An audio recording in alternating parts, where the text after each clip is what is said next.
A young girl finds herself trapped and taken by a malevolent spirit that has possessed her body and soul. Her mother is at her wit's end. No doctor or psychologist can tell her what is happening to her daughter. So with nowhere left to go, she calls on a disillusioned priest at the edge of losing his faith.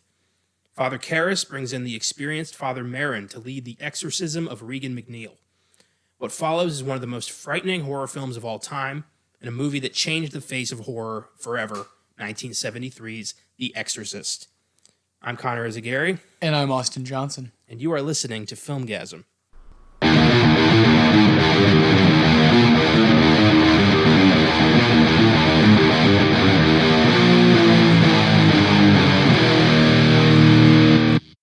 Happy Wednesday, horror fans. Got a big one for you today. One of the major players of the 70s horror scene, The Exorcist. A horror movie that is responsible for more rosaries around necks than the Pope.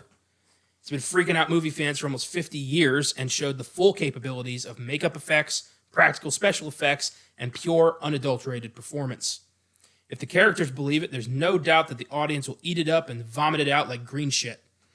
Hope you had a blast learning about the career of Philip Seymour Hoffman last week, as well as hearing our thoughts on the 92nd Oscars this past Sunday. Our next Weird Shit Wednesday will be in a few weeks, where we'll look into the tragic life and underrated career of Hollywood's saddest story, Judy Garland. We'll look into a small selection of 5 films that we think best represent various stages of her career, and we'll discuss how the bright-eyed little girl from The Wizard of Oz evolved into the lonely, barbiturate-addicted Oscar nominee who died of an overdose at age 47. It's going to be sad but insightful.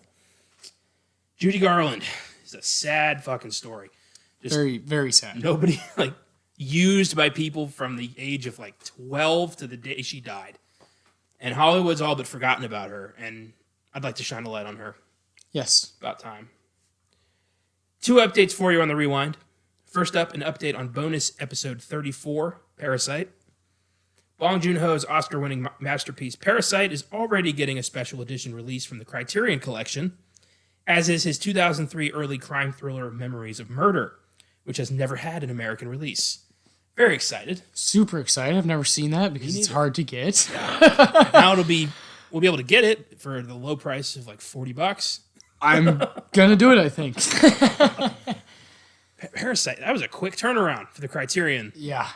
They recognize a hit immediately. Very quickly, yeah.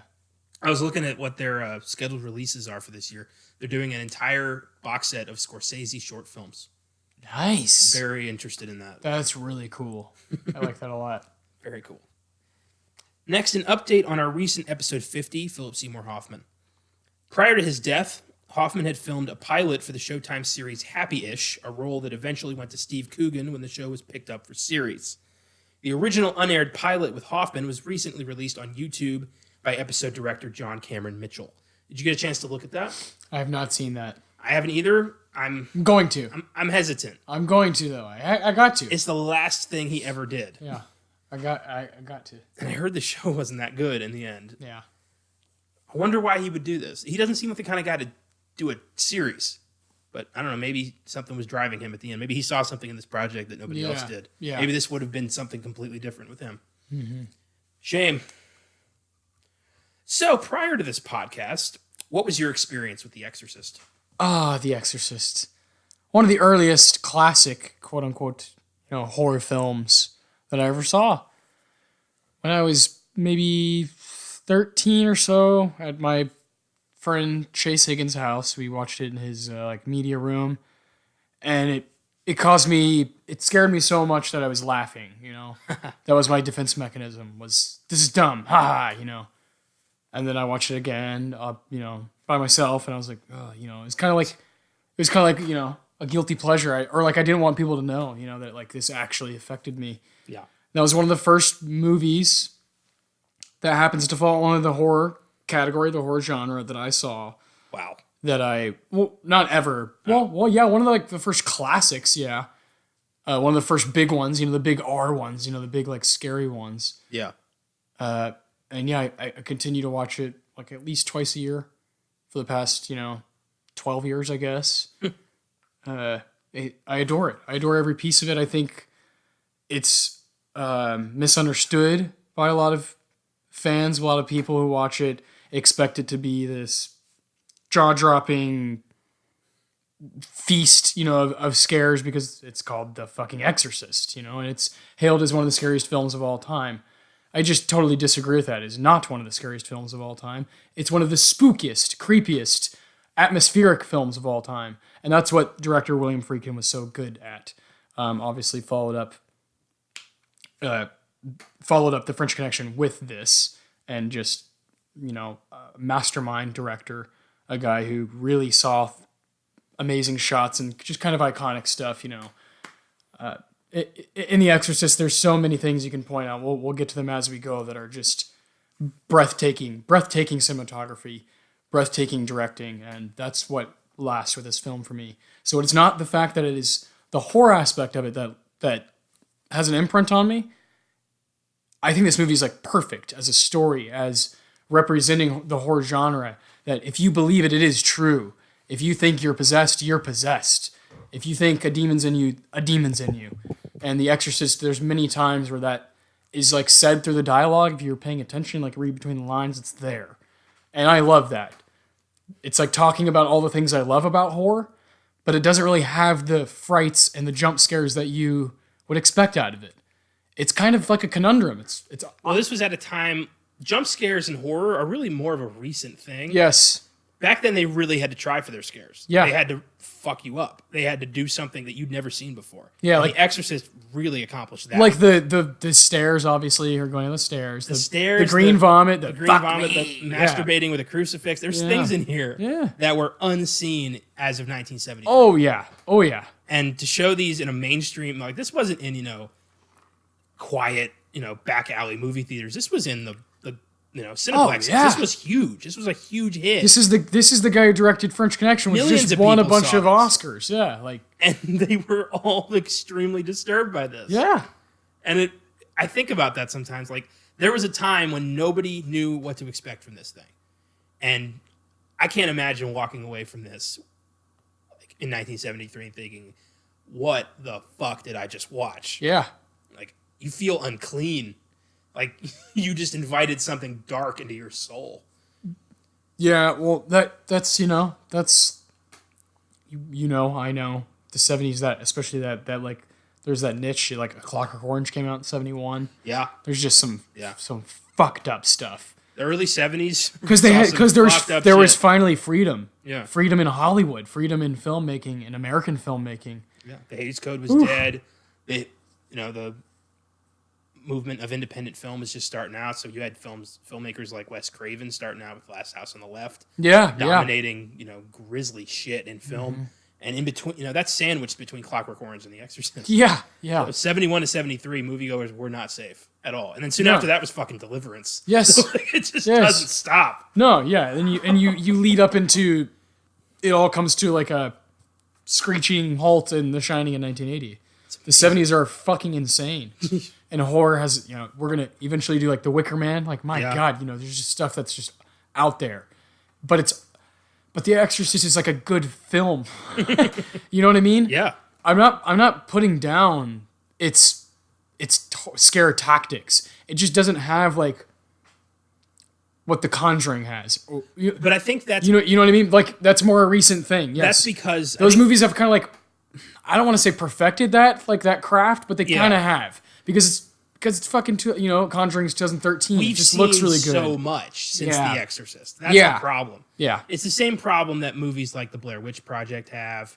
Yeah. And just things that never, were amazing then. With age and more people doing that, you see similar tropes. You see things done better. You get desensitized too. You get very desensitized, especially horror fans. It's Yeah. very hard to scare. When you're like itching for something that's different and gonna actually frighten you. Yeah. The Exorcist might not totally be what you're looking for. But if you're looking for a solid, well-crafted movie, look no further. If you're looking for a like legendary story and a like gripping cliff, like your edge of your seat type stuff, like that's what you have here. That's what The Exorcist is. Very true. Very true. The Exorcist was based on the 1971 horror novel of the same name by William Peter Blatty, who based his novel on the true story of the real exorcism of an anonymous boy known as Robbie Mannheim or Roland Doe that occurred in 1949. Depends on who's telling the story. Some experts think Mannheim was likely a mentally ill teenager acting out, though 3 exorcisms were carried out by qualified Catholic priests. And I've heard this story. It's fucking insane. And we're not going to go into it here, but definitely look that up. Robbie Mannheim, Roland Doe. Weird-ass story. Hard to know what exactly was going on there. No surprise that it inspired a movie like this. Yeah. Blatty would write the script for the movie. Oscar winner William Friedkin was brought on to direct after Stanley Kubrick turned Warner Brothers down. God, Kubrick's The Exorcist. That would have messed with people. I know. God, what would he have gone... Like, how far would he have gone to get a performance out of Linda Blair? Jesus Christ. Friedkin won an Oscar for Best Director for 1971's The French Connection, and he would be nominated again for The Exorcist. Some of his other projects include The Boys in the Band, To Live and Die in L.A., The Hunted, and Bug. Casting was an interesting process, as many different incredible actors wanted in on this project. The studio wanted Marlon Brando for Father Merrin, but Friedkin turned that down as he didn't want Brando to overshadow the movie. He didn't want to make a Brando movie. He's making The Exorcist, yeah. Any movie Brando popped in is no longer whatever that movie's about. It's now a Brando movie. Yes. He had that kind of star power. Understandable, yeah. The role went to Oscar-nominated Swedish actor Max von Sydow, who would go on to be nominated for his performances in 1987's Pell the Conqueror and 2011's Extremely Loud and Incredibly Close. He's also appeared in Flash Gordon, Minority Report, Ghostbusters 2, The Seventh Seal, Game of Thrones, and most recently, Star Wars Episode 7, The Force Awakens. Yes. I feel like he's been around for fucking ever. Like centuries. Before movies were even a thing. He's been 60 years old his entire life. It's really weird. But he'll always be fucking Ming the Merciless to me. Yeah. I like Death that. to Ming! I like that. God. We're going to do Flash Gordon one day, and it's going to be beautiful. We have to. The role of Father Karras was offered to Jack Nicholson, Stacy Keach, and Paul Newman was also interested. The role eventually went to stage actor Jason Miller, who would get his sole Oscar nomination for The Exorcist. He would also return in The Exorcist 3. He died in 2001 at age 62 from a heart attack, and I remember reading that Friedkin thought Jack Nicholson was too unholy to play a priest. Well, you just gotta throw the water on him. You know? There's no way. Yeah, there's no way. Jesus Christ. Yeah, there's no way. I would never believe that in a heartbeat. Oh, God. He just looks like a sinner. Paul Newman, though, that would have been interesting. 73 Paul Newman as Father Karras. I like that. Yeah. I like that hypothetical. That's cool. I love that this also might become a little bit of a Newman movie, though. True. So not as big of a Brando. Yeah, I don't know. Like, reading about all the actors who were interested in this, it's not just your run-of-the-mill... I hate to say this, but it's not your run-of-the-mill horror film. This is a project that attracted so many people because they believed in this work. They thought this script was unbelievable. This was something that was going to change the game. And everybody could tell. Yeah, and to work with Friedkin, come on. Yeah. Like, this guy's the shit. To follow up your Oscar-winning movie with a twisted horror film about satanic possession. That's my kind of director, like, yeah. God damn. Hell yeah. The role of terrified and determined mother Chris McNeil attracted many big-name actresses of the time. Audrey Hepburn wanted the role, but only if production agreed to move to Rome, as she had just moved there with her husband. Friedkin turned her down, as this would have ballooned production costs. He turned next to Anne Bancroft, who also eagerly wanted the role, but only if production could be delayed 9 months, as she had just become pregnant. Yes. Again, Friedkin didn't want to have to wait that long. No. Let's get the show on the road. So he turned to Jane Fonda, who said no, as she believed the film to be, quote, piece of capitalist rip-off bullshit. Yes. Yeah, exactly what Jane Fonda would say about this. Yeah, that's awesome. I don't really see it. I don't see how this movie has anything to do with capitalism, but, whatever. Well, what'd she say? She said it was a piece of capitalist rip-off bullshit. Capitalist rip-off bullshit, so... It's funny, because in 73, this was pretty original. Yeah, I'm trying to think, maybe. I just don't understand that perspective, maybe. I don't know. We're just missing something, maybe, I guess. Probably the weed.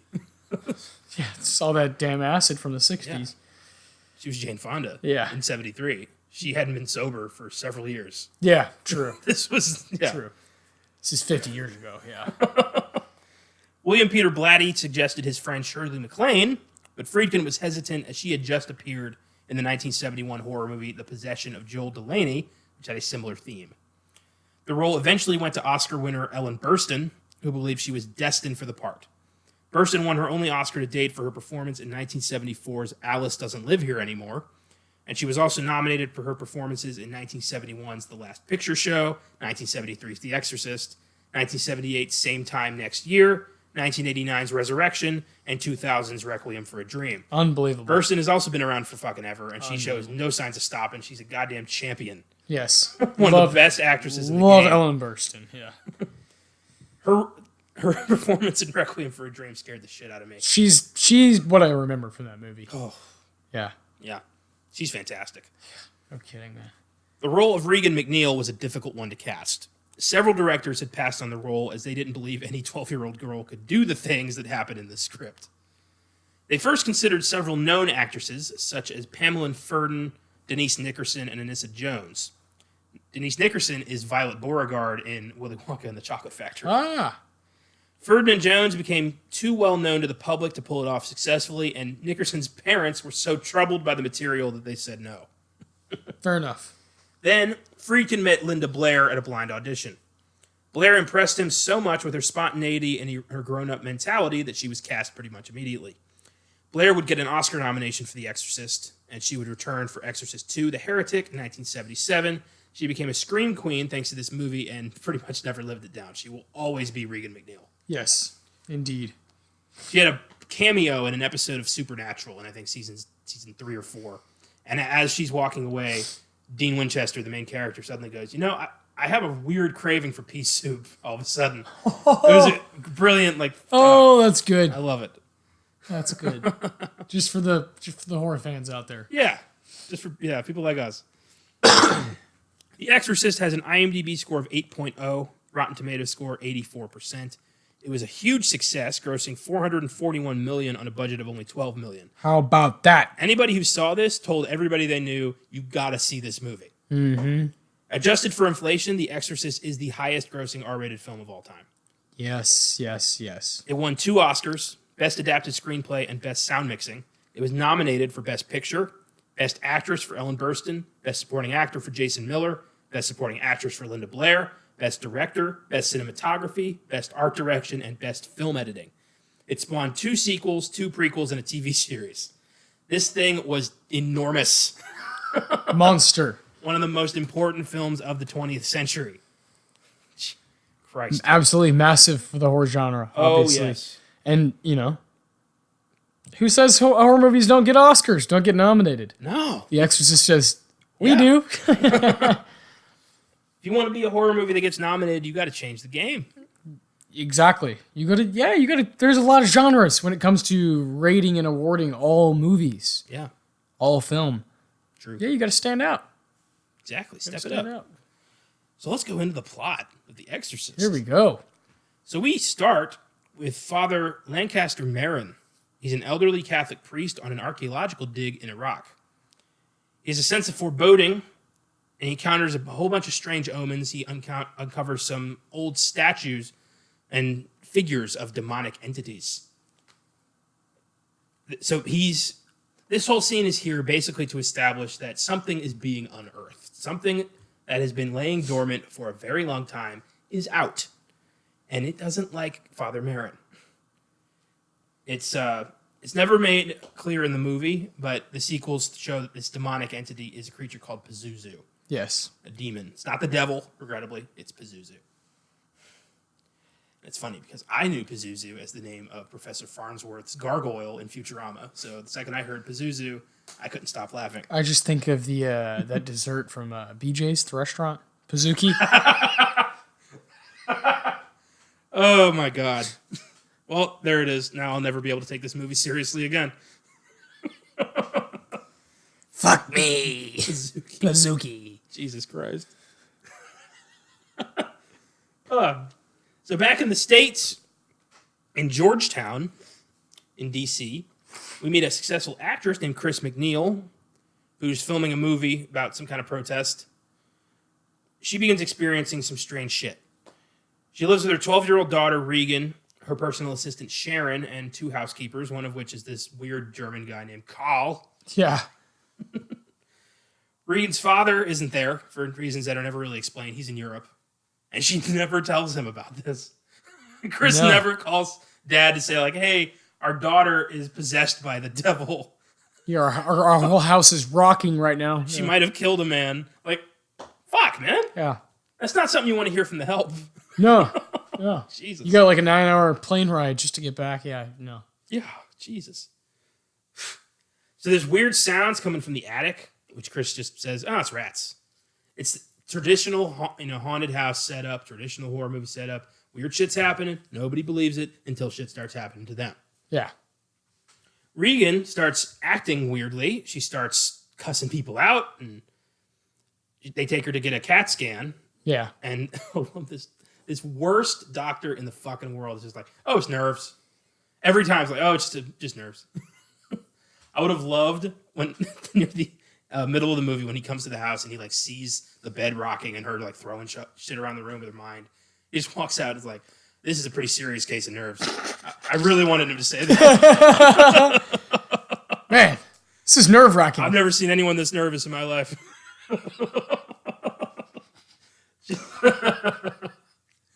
Oh, he's a terrible doctor. That happens a lot in horror movies. This is unnerving. I feel like I've said this before on this podcast, something about a terrible doctor. This seems to happen a lot. Oh, man. How about that scene where she gets a CAT scan? That fucked with me. I don't know why. I've never seen it like that before. Spooky. It was. I was watching it with my mom and my grandpa, and they both told me that apparently that's how they used to do a CAT scan. Yeah. That's scarier than the demon. Agreed. I don't want that shit. Jesus. Neither do I. Fuck that. And then later when they bleed her, like what the fuck was that? What is going on at doctor's offices in the 70s? Georgetown needs to step up their game and hire some fucking doctors because they got witch doctors working there. I don't know what's happening in the medical 73. schools over there in Georgetown. Yeah. They are bleeding out kids like it's the 1700s. 12-year-olds. Christ. Or maybe I'm an idiot and that's some medical procedure that I don't know anything about. Possibly. Which is probably what's going on. So for me, the first like real scary moment of the movie is when Chris goes into Regan's room and the bed is just shaking. And Regan is on the bed screaming. It looks so... that scene looks very authentic. That's good. Well, they did it. I know. They fucked up Linda Blair's back. Yeah, didn't she have to like actually go to the doctor? Yeah, she got a disc slipped or something. Yeah. They were rough on this movie. There's no punches pulled on this. Well, no, and it shows. Yeah, Ellen Burstyn, when they threw her back, she fucked up her spine. Still has issues. God. Yeah, the things they sacrificed for the work in the 70s. That bed is actually just... Oh, yeah. Oof. Creepy. Teeter-tottering. And Chris's director is this weird dude named Burke Dennings, Jack McGowan, who you may recognize as the professor in The Fearless Vampire. Yes, indeed. And he is such a creep. Mm-hmm. he's pissing off Carl, just saying shit about the Germans at the party. What an asshole. That scene's hilarious, though. Just all these they're just people I would never hang out with, or I'm never, yeah. It's the, pretentious art community of Georgetown. Yeah, just, he's funny. He's got everything but the beret. He's the worst of this entire mindset. And it's heavily implied that he's molesting Regan. Yeah. Which is pretty fucked up. So with that in mind, I mean, it's very obviously the devil. Like there's some supernatural shit happening in this movie. But it could be that she's so traumatized by that she creates this alternate persona that starts fucking with people. Yeah. Yeah, well, I mean, you hear about so many cases, and this comes to other movies that have been more recent. I'd like to point out, in comparison, I'd say The Conjuring is the closest to capturing what The Exorcist, for me anyway. There's more movies, but that's just the one. That's like a big one that was very successful as well. Yeah. So yeah, we've had plenty of movies that have done that sort of trope of what you believe is going on, and so we have a 12-year-old here, Regan, like you said, is dealing with these horrible things outside. Yeah. Yeah, you don't know what what she could be making up in her own mind of her own purpose or torment, and torture. It's pretty gray in my opinion. It's not black and white. It's gray until she turns her head completely around. Of course, yeah, yes. And it's like, yeah. Okay. But the process is that's why these doctors they don't know they haven't seen this. They don't know what's. Well, that's the case in real life exorcisms. Yeah. A lot of this comes out of traumatic events and behavior. Most of the time, it's not the devil. But if you come from a religious upbringing and you are horribly traumatized by something evil like a child molester or a death, then you're going to think it's the devil's work. Yeah. And that's going to be in your head and it's going to fuck with you. And I can see why, past incidences like the possession of Annalise Michel that would inspire the exorcism of Emily Rose, the Robbie Mannheim case in this case, it can be contributed to just, really disturbed children. But is there a supernatural side to it? Maybe. Yeah. And, well, I don't think we'll ever know for sure. Mm-mm. But I like that movies like this kind of set you up in one way and then take you completely the other way. Yes, exactly. Yeah, so cool. Yeah, very interesting. So, we also meet Father Karras. Yes. Who is a local priest, lives with his ailing mother. He's on the edge of his faith. He's about to lose God. And he doesn't really know why. He's just kind of faltering. He's looking for a sign to show him that he's on the right path in life. And his story is kind of happening at the same time as Chris and Regan's story. Yes. And it converges after Chris takes Regan to see like two more doctors who just say like, "Ooh, this is a nervous kid." And yeah, man. You gotta calm her down. It's one of the doctors who suggests like, "Have you tried contacting a priest?" Yeah. Which that is some end of your rope shit. When the doctor says, "Hey, you better go see a priest." Yeah, do some praying or something because that's that's the last thing you want to hear from. We don't have the capability. Yeah, like we can't do anything. You better go talk to God. This is beyond medical stuff. Yeah, Jesus. So Burke is killed. The creepy director guy is killed outside their house. He's found in the staircase right outside Regan's window, with his head turned completely around. And this local cop. What's the cop's name? Well, he's played by Lee J. Cobb, so I'll just call him Cobb. Yeah, let's call him Cop Cab. Sure, why not? He talks to Father Karras about this, and is like, "Hey, where were you?" And he's like, "I don't have to tell you a damn thing." He's a very loose with the commandments priest. It's actually kind of awesome. He's like if Rocky was a priest. But the Cobb is convinced that somebody murdered Burke Dennings, and he wants to know why. And he thinks the priest might have something to do with it, or at least might be able to help. And Father Karras' mother falls ill, and because he can't afford better care, she gets put in a mental hospital in a psych ward full of crazy people, and she blames him for being here, which, Jesus, that's gotta hurt. And she dies in that hospital, just adding to Father Karras' load. He is just distraught as fuck. His last thing his mother said to him was like, "Why did you put me in here?" Yeah. That's gotta weigh heavy. Ugh. And these strange occurrences, of course, begin to escalate. Regan reveals she's been playing with a Ouija board and been communicating with a spirit that she calls Captain Howdy. And this is actually what happened to Robbie Mannheim. Kid played with a Ouija board, something came in. Never played with a Ouija board. Nope. Jesus. There's so many of these stories I hear that start with, "Well, I found a Ouija board." No, it should end right there. And then you put it away. Yeah. Jesus Christ. Ugh. So, Chris asks one of her friends, a Reverend Father Dyer, who's played by a real Reverend, William O'Malley, who was a consultant on the movie. Chris asks him, like, what's the deal with Father Karras? And she's noticed him around. And apparently he's pretty intense. She finds out they're good friends.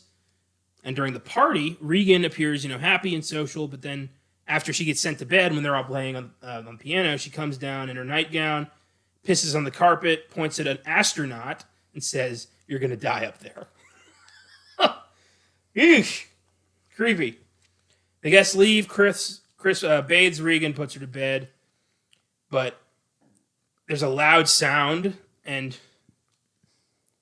Chris that's when she finds the bed, just, acting all crazy. And Chris jumps on the bed to try to stop this, and the bed still goes. So it's clearly not Regan. Something else is involved here. The doctors think, it's a brain lesion, despite having no evidence of that. And they sedate her. Chris goes to the psychiatrist. It's like, hey, probably demonic possession. Yeah, take 2 of these, call me in the morning. And they say, exorcism is not it's not a surefire cure for anything. It's a last resort. Yes. But if you have a religious background and if you believe, it could possibly help. And Chris is skeptical. She's not religious, so that's the last thing she wanted to hear. She goes home to find the house is deserted except for Regan. And she's alone in her bedroom. She had a deep sleep. The housekeeper stepped out. Mm-hmm. And the bedroom's freezing cold. And that's when she finds out Burke is dead. And the cop is Kinderman. That's the guy's name. William Kinderman, yeah. He's suspicious. He questions Chris about the events of that evening, says, like, it looks like he fell from your daughter's window. And Chris is nervous, like, I don't know, my daughter's been acting out, but she would never do that. But in her mind, she's like, what happened? Something happened. Oof. And this is where we get, like, the first truly fucked up scene of the movie. Chris hears a deep male voice screaming at Regan to do it. And Regan is screaming in protest. And in the bedroom, Chris finds Regan basically stabbing herself in the vagina with a crucifix. Yeah. Which is real. Imagine seeing that in 73. Like, Jesus. Imagine seeing that now. Imagine going to the theater, you and I, and we're going to see the new horror movie, and a 12-year-old, Jacob Tremblay, is doing some shit. Obviously it's a different, it's a boy, but you know what I mean? Like a child star is doing some fucked up shit to their own body. Yeah. Whoa. And then, 50 years ago? Weird. It's just really weird that this, was in a movie. And it is frightening. It's amazing that the level of shit Friedkin got away with. Mm-hmm. Like, that right there should have been, a hardcore X from the MPAA. But they were like, nah, it's an R. Yeah. It's actually amazing he didn't have to cut anything. It's a horror movie. But, fuck. Oof. Chris tries to stop her, and Regan, hurls her across the room. Furniture starts moving around on its own. And Regan's head turns around completely. And she screams at Chris in Burke's voice, "Do you know what she did, your cunting daughter?" And that's when Chris realizes her daughter killed Burke. So Chris is now she's got nothing left. She's burned out. She's losing her mind now. She's terrified. So she goes to meet with Father Karras, and she mentions an exorcism. Karras is like, an exorcism? What are you talking about? We don't do that here. That's not... He doesn't know anyone who's ever actually done one. And Chris is like, look, I have nothing. I don't know what to do. No ideas. I need your help. Can you just come see her? And he's like, all right. So Karras goes to the house to meet Regan, and she is tied to the headboard. Her face is all scarred up, covered in lesions, and her eyes are there's something up with her. Her eyes are deep and red. Super shadowy, yeah. Her voice is gravelly. And Regan announces that she's the devil and screws with Karras. making a drawer open by itself. Speaks to him in a number of languages, including Latin. She also conjures up the voice of a vagrant that he met earlier.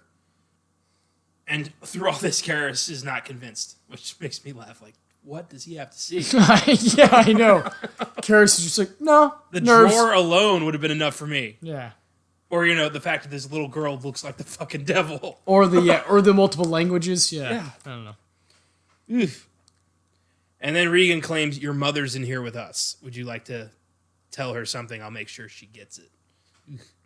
Karras asks Regan what his mother's maiden name is, and she can't answer it. And then she vomits the green shit all over him. Yeah. Ugh. And that pissed off Jason Miller big time, because that was supposed to hit his chest. It was not supposed to hit his face, and his disgust is real. And as soon as the cameras went off, he was livid. He got really pissed at Friedkin for doing that to him. So they did it in one take.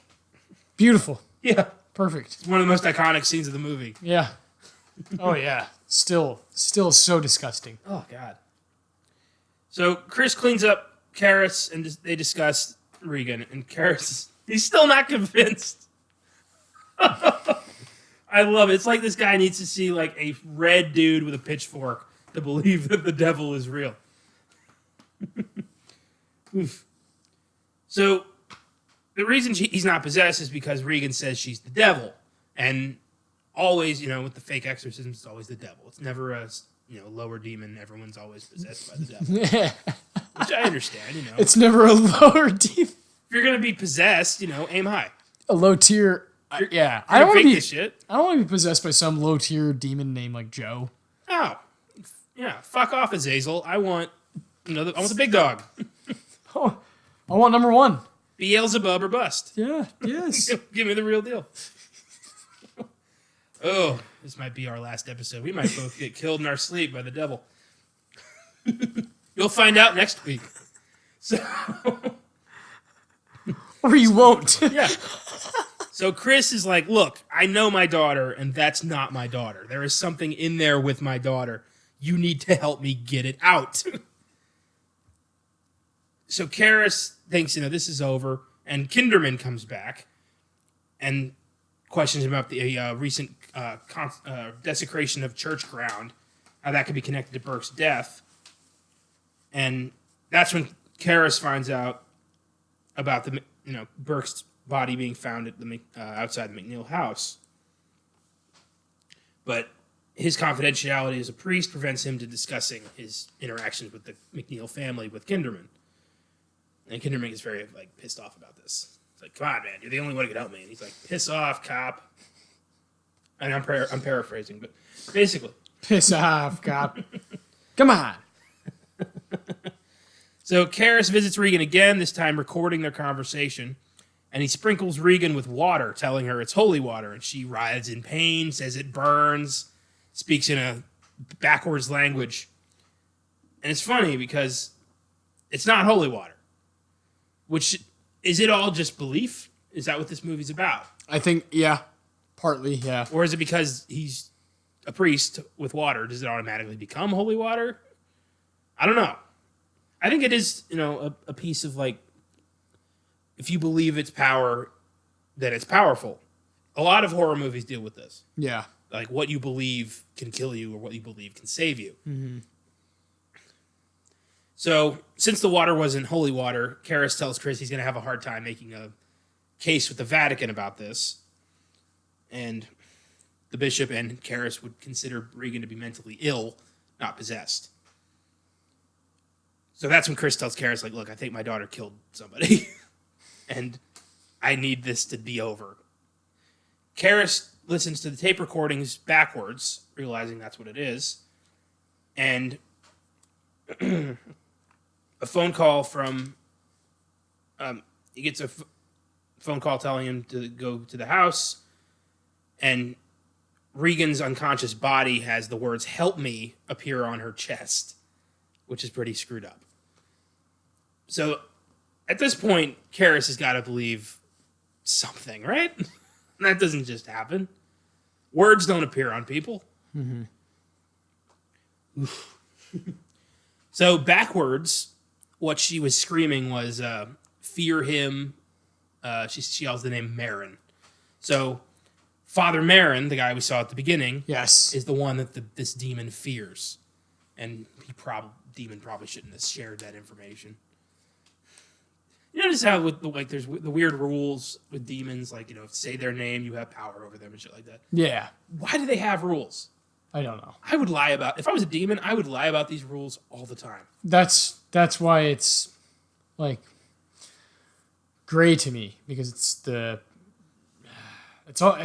kind of all your opinion. True. You can be like, this is bullshit, and you can't argue with that. But you can also be like, no, this is all totally real, and you can't argue with that either. So crazy. It really is. Movies like this just kind of they make you kind of choose, like, in that moment to believe it or not, Yeah. and that's really powerful. So It's kind of scary, but powerful. Oh, very. So at this point, Karis is like, all right, I'll do the exorcism. I wish he'd been like, but it's going to cost you. Yeah. No, but Yeah. he doesn't say that. I mean, I still think she's nervous, but I'll do it. This is a very nervous child. I don't know if we can do this. So the church calls in Father Marin to perform the exorcism with Karis assisting. Marin, who has done this in the past, and including one difficult one that almost killed him. Marin arrives at the McNeil house, and that's the classic image of him standing outside the house in the spotlight with the hat and the briefcase. Just The Exorcist is here. just breathtaking image. Oh, yeah. It really is just one of those iconic horror images, movie images. Yeah. I saw somebody, it was an article about movie poster mashups, and somebody had done The Exorcist and Uncle Buck. So it was John Candy standing out there. Yes, I love that. That's awesome. That's all I can see now every That's time I awesome. see that poster. I really like that. That's cool. Fantastic. So as soon as he enters the house, Regan screams his name from upstairs, starts making animal noises, and Marin sits Karis down and gives him the lay of the land. Like, look, don't talk to it. The demon's going to screw with you. Just let me do the talking and focus on the words, do the prayer, throw the water. You're here to assist. Let me exercise, you assist. They enter the room, and she just hits him with obscenities, like vicious, ridiculous shit. Your mother sucks cocks in hell is one of the most famous ones. Whew. Damn. So Marin and Karis recite the ritual of exorcism, and Regan starts, making shit fly, starts fucking with him, and she's constantly just cursing the priests out, laughing at them. And Regan begins to talk to Karis in the voice of his mother, and he falls apart pretty fast. He's not cut out for this. No. Marin sends him away, and it's like, hey, you go. I got this. You're not good for this. He comes back, finds Marin dead on the floor. So the exorcism itself, I always wondered, like, why are they just flicking holy water? Dude, fill up a bucket. Fill up a bathtub and dunk this bitch. Like, this is... Drown her. This is the devil himself. Hook up a fire hose and just spray with the holy water. Yeah. Like, why are you being stingent? Are you going to run out, bless a tap, and get this shit through there? I mean, God. The power of Christ compels you. Someone bring these guys a power washer. Yes. Let's go. Jesus Christ. Can you imagine? I feel like Rick Dalton before Rick Dalton even happened. My God. So Marin's dead. Karis is like, what the fuck? Ugh. So Karis is now like, all right, I'm done. Grabs Regan and starts attacking her, and it's like, demon, take me. Come into me. And the demon's like, all right. Immediately yeah, okay. Goes right into Karis. Karis begins to transform. Regan's freaking out. She's back. And before Karis can do, the demon Karis can hurt her, he takes over and hurls himself out the window, killing himself and the demon in the process. Very sad. So Karras gets his faith back and gives his life to save this girl. Wonderful. Incredible arc. Incredible sacrifice. Yeah. Ugh. Father Dyer happens to come across the scene and administers last rites to Father Karras. Chris runs into the room, sees Regan crying on the floor, hugs her daughter. All is, well, not good. They're going to be fucked up forever, but all is better. The demon will not be harming a child anymore. Yeah. Nope. Not until part 2. Took a couple bodies with him, though. Oh, yeah. Left a bloody trail. Yeah. In a brief epilogue, we see Chris and Regan as they're about to leave. Yeah, I bet. It's not the house, but I could never be comfortable in there again. No. And Dad still doesn't know about any of this, by the way. I just want to point that out. Yeah, just, you know. How was Georgetown? 3 out of 5 stars. I think we're moving, though. So Father Dyer goes to visit them. Chris speaks with him privately, tells him that Regan doesn't remember anything about her time as Pazuzu or the exorcism. Regan greets him cheerfully, stares at his white collar for a little bit, which was a little unnerving. Yep. Gives him a kiss, hugs him. As Chris pulls away in the car, she orders the driver to stop and gives Father Dyer the medallion that Father Karras had. And Father Dyer gives it to her and says, like, you better hold on to this. Yeah, no kidding. And that Chris and Regan leave, they move, and Father Dyer walks past the stairs. And that's the end of the movie. Pretty crazy. And weirdly, it's mostly about the family. There's only a little bit of actual exorcism in this movie. So let's get into some Filmgazm facts. Number 1. Due to death threats against Linda Blair from religious zealots who believed the film, quote, glorified Satan, Warner Brothers had bodyguards protecting her for 6 months after the film's release. Jeez. Linda Blair had to go on a talk show circuit to tell people she wasn't actually the devil, she's just a 12-year-old girl. Because people don't know how movies work. Nope. Still don't. Oh, my God. Christopher Reeve did not have to take a talk show circuit to tell people he wasn't fucking Superman. Why does this only happen with horror movies? People go crazy. Ugh. Number 2, the demon seen but not named throughout this movie is Pazuzu, a demon known in Assyrian and Babylonian mythology as the demon that brings famine during the dry seasons and locusts during the rainy seasons. He was the king of the demons of the wind. Seems kind of a low level. I don't know. I feel like Payman would fuck this guy up. Oh, hell yeah. One thing I noticed about Hereditary, Payman doesn't fuck around. Oh. He gets shit done. Pazuzu fucks around. Payman moves swiftly. Yeah. Number 3, producers sought to have Jamie Lee Curtis audition for the role of Regan, but her mother, Janet Leigh, refused. Oh. So Jamie Lee's career could have started a little early. Number 4, the entire exorcism scene from start to end only lasts 9 minutes. The exorcism is 9 minutes of this movie. Yeah. That's kind of incredible.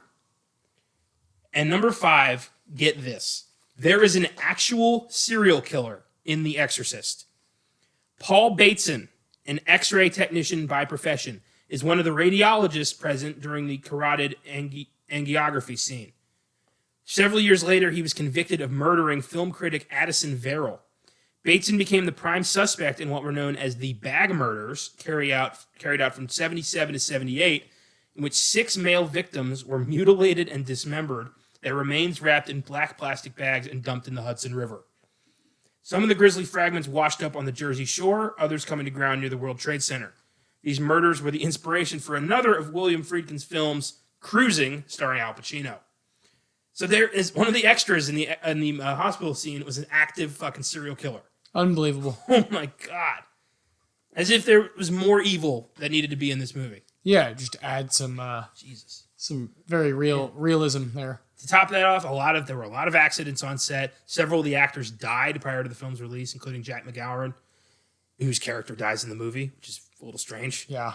So there is this rumor of an exorcist curse, similar to The Omen, Poltergeist. Yeah. Certain movies that deal with certain shit have weird shit happen. It's strange, and it happens a little too often. Yeah, I know, especially with like big, massive movies. Yeah. But not lately, which is odd. Like movies like Hereditary and The Conjuring were pretty run-of-the-mill film sets, Yeah. which I think some of those are way darker than some of the, whatever, I don't know. Indeed. Maybe film sets just weren't that secure back then. Maybe there was a lot of accidents, a lot of potential for accidents. Terrible security. Probably. There were a number of sequels and prequels made, beginning with 1977's Exorcist II, The Heretic. Linda Blair, Max von Sydow, and Kitty Wynn return, with Richard Burton, James Earl Jones, Louise Fletcher, and Ned Beatty joining the cast. With a cast like that, how did this fuck up? The movie follows Father Philip Lamont as he is tasked by the Vatican to investigate the death of Father Marin. Marin is being posthumously investigated for heresy, and the Vatican no longer believes that Regan McNeil was truly possessed. Of course, the demon Pazuzu has something to say about that. IMDb score 3.8, Rotten Tomatoes score 15%. Woo! Not exactly a great follow-up. No. Not good, Bob. Not good. Oh my god. Next came 1990's The Exorcist III, written and directed by William Peter Blatty. Jason Miller returns, with George C. Scott, Brad Dourif, Ed Flanders, Scott Wilson, and Nicole Williamson joining the cast. The movie follows a police lieutenant 17 years after the events of the first film, as he investigates a series of murders that share the same MO of a serial killer who was executed around the time of Regan's possession. It was based on Blatty's 1983 novel Legion, which was the original title of the film. IMDb score 6.4, Rotten Tomatoes score 59%, and this one's actually pretty good. Exorcist 3 has some creepy moments. Hell yeah, it does. Solid flick. Very scary. Yeah, I mean, George C. Scott's always going to deliver in his A game. Yes. Weird that he would do this. I know. The third? Yeah, the third Exorcist. Hey man, Brad Dourif. Like, fuck, all right. Next was 2004's Exorcist: The Beginning, starring Stellan Skarsgård as a young Father Marin, encountering the demon Pazuzu for the first time in East Africa during World War II. Supporting cast includes Isabella Scorupco, James Darcy, David Bradley, and Remy Sweeney. IMDb score 5.1, Rotten Tomatoes 10%. Yeah, Exorcist just keeps getting worse. And then, this is the strangest one, 2005's Dominion, prequel to The Exorcist. That's the title. It's the exact same movie as Exorcist: The Beginning, just edited differently. Apparently, Morgan Creek Productions thought Dominion was doomed to fail, so they quickly hired a new director and recast several parts, and edited the old footage together with the new footage to make Exorcist: The Beginning.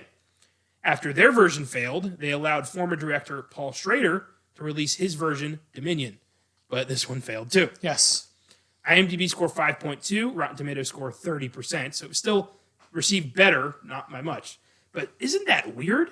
That they would make two movies out of the same material, same footage, almost competing with one another?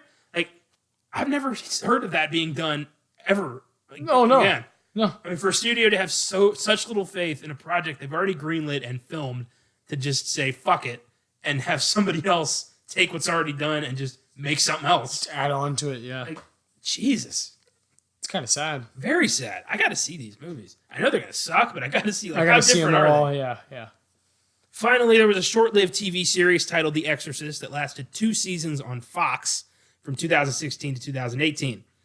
It starred Alfonso Herrera, Ben Daniels, and Kurt Iguian as 3 priests who deal in exorcising demonic spirits from families. It was intended as an anthology series and a direct sequel to the original film. Co-stars include Gina Davis, John Cho, Alan Ruck, and Brianna Hildebrand. Despite lasting only 2 seasons, The Exorcist was praised by critics.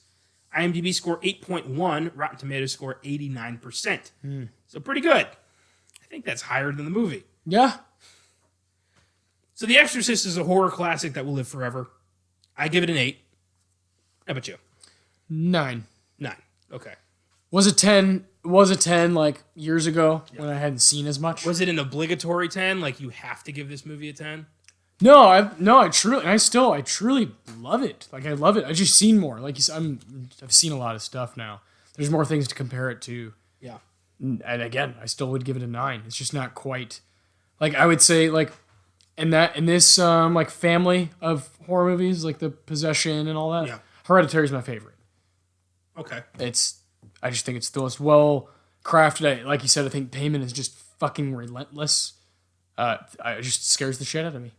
Yeah. But the Exorcist, it's almost 50 years old. I think what scares me the most about Payman is that there's no fat. Like, there's no, like, I'm going to mess with you, I'm going to kill your family. It's just like, snap, snap, snap. I need to get to, survival. He acts. Yeah. It's really, it's freaky. And you know what? Probably, yeah, me too. I think it's the most disturbing. Love The Conjuring, movie. of course. Yeah. Obviously mentioned that one a few times. What else do we have? I haven't seen The Exorcism of Emily Rose. It's been on my list for a long time. The Possession with Jeffrey Dean Morgan I thought wasn't bad. Yeah. Obviously, Conjuring 2, obviously. Yeah. The Haunting in Connecticut, honestly, has some points for me. Yes. Yeah, there's plenty out there, and this was like the first big one. Yeah. This is the mecca. True. The mecca of made a lot of money. And it was a horror possession movie. It's really, really amazing. A piece of like film history. Oh, yes. There are thousands of movies that wouldn't exist without The Exorcist. Yeah, I agree.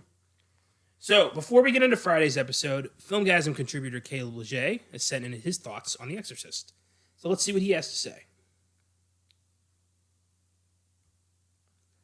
As a horror fan, there are several moments where you're challenged to test your cred. Whether it be the most graphic, disturbing, or scariest movie ever made, this horror fan gets called out by some gatekeeper.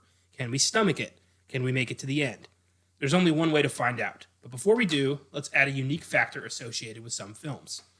That factor being that the movie is also considered a classic of the genre. So now you're being questioned on if you've even seen the film yet. All of this equals to another day in the life of a horror fan. You're probably wondering, how does The Exorcist fit into all of this? Well, it's a monster classic of the genre that was considered the scariest film ever upon its release, and to some, to this very day. The audience reaction upon initial release is legendary. People fainting, vomiting, and running out of the theater due to the disturbing imagery and sheer fright. And for this horror fan, it still terrifies me to this day. Growing up, I was raised in a religious household. My mom is Catholic, so church and being taught about God/Jesus in general was a regular part of my life. This has probably helped in my belief in the supernatural and demons. Just a little extra background as to where I'm coming from in viewing this film. The Exorcist deals with its religious themes head on, the daughter having strange things happening around her, a priest whose faith must be restored. This may sound cliche now, but that's because it all started here. The Exorcist laid the groundwork for all future exorcism films. It's also still the best. And that's because of two key things, in my opinion. The first is that while an amazing horror film, this also works as an incredible drama. You, the audience, care about these characters and their plight. So when the scary stuff happens, you're actually scared. But that's only half the key. The other half is the incredible performance by Linda Blair as Regan McNeil. Originally a highly controversial casting decision due to her age and the movie's content, Blair has gone on to become a horror icon. Her ability to switch from a sweet, innocent child to a vulgar, demon-possessed child is nothing short of amazing. Her status is well earned. I could go on forever about this movie. Fact of the matter is, The Exorcist is a classic for a well-deserved reason. It's not just a classic, it's a titan of the genre. This movie scared the shit out of me as a kid when I first viewed it, and it still scares the shit out of me to this day. This is a perfect horror classic that has never been matched. 10 out of 10. Hell yeah. Totally agree with how it works very well as just a drama. Yeah. And I think that's the point of like, I think like Hereditary does that as well. I think all the good horror movies can work as something else as well. Yeah. That's why like people went and watched The Exorcist, is because it wasn't just this horror thing. It was like this cultural phenomenon. Titan, like he said. An important thing about any movie is you have to be able to relate and care about the characters. Yeah. And a good horror movie will bring that to you and then just fuck these people. Yeah, whether that be like a prison movie, like a gang movie, a horror movie, a possession movie, no matter what it is, you got to have like some sort of relatability. Yeah. That's just the fact of the matter. Absolutely. Thanks for the insight, Caleb. Love it. What are we doing for Friday, Austin? Oh boy. What do you think? The reason The Exorcist was able to be what it was and how it got made and how freaking had all the freedom he did and how he was able to get away with a lot of what he did is because he came out with a movie called The French Connection 2 years prior. We're going to talk about that on Friday's episode. One of my favorite movies of that decade. One of my favorite Best Picture winners of all time. One of my favorite like duo male performances between Hackman and Roy Scheider. Just stellar film. one of the coolest 1-2 punches of all time for for a director. Oh, hell yeah. The rest of his career does not come near what these two films did. And that's not just like my opinion. That's just kind of fact. It's hard to top that. That's like box office. That's awards. That's everything. Yeah. These two films are very important for the 70s, starting off that decade, and very important for his career. This one's important for horror. The other one's important for action movies. It's just felt like it had to be done. Hell yeah. So Friday we'll be doing the French Connection. Yeah, episode 53. Yes. Very excited. So without further ado, let's see what happened this week in film. Oh boy. The previously canceled action thriller The Hunt finally has a release date of March 13th. Yes. The Hunt was a film about rich people abducting strangers and hunting them for sport, and it was pulled from release last year after a tragic mass shooting. But now we will finally get to see the movie, and the latest trailer is milking the cancellation for all it's worth. They're billing it as, quote, the most talked about movie of the year is one nobody's seen yet. This March, decide for yourself. Bit arrogant, but... And not true. I don't hear people talking about this. I haven't heard like any, ever. I forgot until the trailer came out. Last night, I was at dinner, and my brother was like, you remember this Hunt stuff? And I was like, oh, yeah, it's coming. All right, cool, neat. Yeah. I want this to be good, but this is going to bomb so hard. Yeah, probably. And I don't know. We'll probably talk about it. If we can. Well, so it's, we're in the middle of February now, and there's already been, for horror, there's already The Turning, The Grudge, Lodge is about to come out, Underworld with Kristen Stewart. Oh, yeah, Underwater. Underwater. I forgot about that. Underwater. I mean, it's just been bad. Horror has not done well. It has not made money, and there hasn't been a gym yet. To be fair, fair, we're hoping it's coming. Horror has never been January has never been horror's month. It hasn't been. It's never been. It's time. Dumpuary. Yeah, it's never been anybody's month. Yeah, it's just a shit show. Yeah. Then you get occasionally Guy Ritchie's The Gentleman. That's very rare. It's movies that are fit in on the cusp of Oscar season, or horror movies that can't get a spot anywhere else. Yeah, exactly. Yeah. Well, it's winter. People go see horror movies that time. If we want the gems, we gotta wait till March. That's when the real shit starts coming. I really think The Invisible Man's gonna be the first horror movie we see where it's okay. Yeah. Right. Yeah, probably. That's a good. February 28th is when that comes out nationwide. Very excited for that. Yeah. We'll definitely be seeing that opening weekend. Cannot wait. I think I'm gonna watch the original one for Why not? the first time to prep. Why not? Yeah, love me some Claude Rains. Yeah, let's do this. Yeah, I'll probably do the same. Yeah. Next up, James Bobbin, director of 2011's The Muppets, is in talks to direct the upcoming Clue remake, currently starring Ryan Reynolds and Jason Bateman. This could be good. I'm a big fan of Clue. Me too. I want them to do this right, but those two guys are definitely good names for this. Yeah, I feel like Knives Out was kind of what I wanted out of a Clue 2 or a something like that. Yeah. So I just kind of fear they kind of beat him to the punch maybe because Knives Out was so good. I can see that. But maybe I'm completely wrong. Clue, this has something totally different to do, and it obviously will help. Yeah, because I think the cast is going to be fucking kick ass. Yes. It's already a good start. Yeah. For sure. Rick Moranis is officially coming out of retirement to reprise his role of Wayne Zelinsky in Disney's upcoming reboot of Honey, I Shrunk the Kids. While I'm very excited that Rick Moranis is finally rejoining Hollywood, I wish it was for something else. Same.